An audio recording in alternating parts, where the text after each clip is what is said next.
Rajkot મહાનગરપાલિકાનું bulldozer ફરી એકવાર એક્શનમાં આવ્યું છે। શહેરના ભીમનગર વિસ્તારમાં મનપાના ટાઉન પ્લાનિંગ વિભાગ દ્વારા દબાણ દૂર કરવાની કાર્યવાહી હાથ ધરવામાં આવી હતી। આ દરમિયાન અંદાજે 33 જેટલી મિલકતો પર ડેમોલેશન કરવામાં આવ્યું હતું। કાર્યવાહી દરમિયાન મોટી સંખ્યામાં પોલીસ બંદોબસ્ત ગોઠવવામાં આવ્યો, જ્યારે કે મનપાની વિજિલન્સ શાખાની ટીમ પણ સ્થળ પર હાજર રહી સમગ્ર કામગીરી પર નજર રાખી રહી હતી। મનપાના અધિકારીઓ મુજબ જાહેર માર્ગ અને ટાઉન પ્લાનિંગના નિયમોનું ઉલ્લંઘન કરી ઉભા કરાયેલા બાંધકામો સામે કાર્યવાહી કરવામાં આવી છે।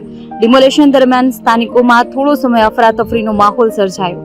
મનપાએ સ્પષ્ટ કર્યું છે કે શહેરના ગેરકાયદેસર દબાણો સામે આવનારા દિવસોમાં પણ આવી કાર્યવાહી સતત ચાલુ રહેશે।